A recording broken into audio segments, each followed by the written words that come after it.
Bonjour, bienvenue tout le monde sur europatelevision.com. Nous nous sommes réunis avec Monsieur François Alfonsi, qui est député au Parlement européen à Bruxelles. Monsieur Alfonsi, vous faites partie de quelle commission? Vous êtes membre parlementaire de quelle commission? Donc je participe à deux commissions principalement, la commission de développement régional, régie dans le jargon européen, et la commission du budget. Le centre d'activité de la commission du budget est lequel?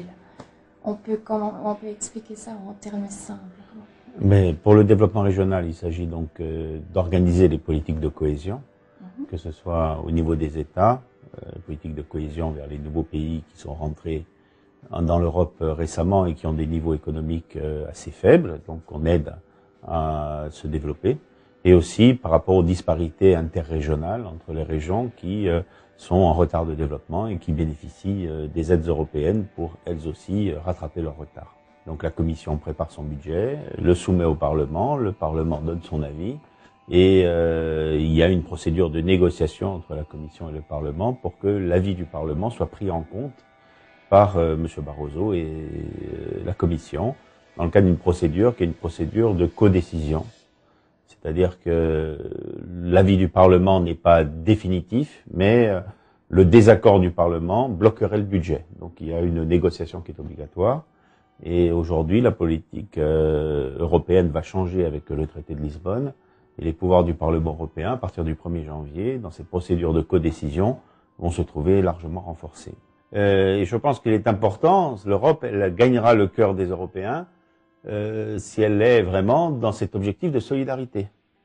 Je pense que les 10 dernières années, peut-être un peu moins, on parle plus compétitivité que solidarité. Bon, et on met plutôt les régions, les peuples, les économies en concurrence qu'en complémentarité. C'est peut-être pas la bonne direction. Nous, notre groupe, on est très attaché à ce que l'Europe exprime cette mission de solidarité pour amener des gens qui étaient dans une situation très différente. Bon, il y a 25 ans, c'était encore le franquisme en Espagne.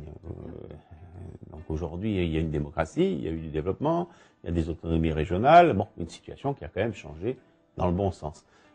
Il y a 15 ans, il y avait le fascisme en Roumanie. Bon, aujourd'hui, la Roumanie vient de rentrer dans l'Europe. On voit bien que l'Europe est un principe positif. C'est un principe qui amène ceux qui peuvent être au contact et qui peuvent l'intégrer à avoir de grands progrès, des grands progrès en démocratie, des grands progrès en pouvoir et en action économique, et même des grands progrès au plan social. Comment le Parlement européen devrait-il sanctionner les pays qui ne respectent pas les lois qui ont été établies au niveau européen? De toute façon, il y a une loi européenne, une directive, elle est votée, elle doit s'appliquer. Et s'il n'y a pas d'application, il doit y avoir sanction. Alors il y a déjà des domaines politiques où les sanctions s'exercent avec une certaine sévérité. Je pense par exemple à ce qui se passe en matière de concurrence. Quand des grandes entreprises, quand certains États n'appliquent pas les règles de la concurrence et qu'on met en évidence une fraude organisée par rapport ou des ententes entre entreprises, les amendes sont sévères. Les amendes sont sévères et les décisions de justice sont extrêmement dissuasives. Bon, alors il est évident que il y a sûrement des fraudeurs qui arrivent à passer à travers les mailles, mais ceux qui sont pris dans le filet, ils sont quand même sanctionnés assez durement.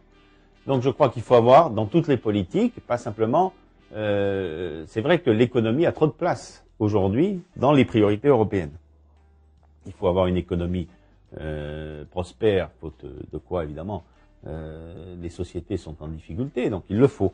Mais il n'y a pas que sur l'économie. Je pense qu'il y a sur le respect des droits de l'homme, sur le respect de la démocratie, sur le respect des pactes des anticorruption. Sur ces domaines-là, on est loin de rencontrer la même sévérité dans les décisions européennes. Et nous, notre position, c'est de faire en sorte que l'Europe soit irréprochable. Merci beaucoup pour cet entretien, ça a été vraiment sympa.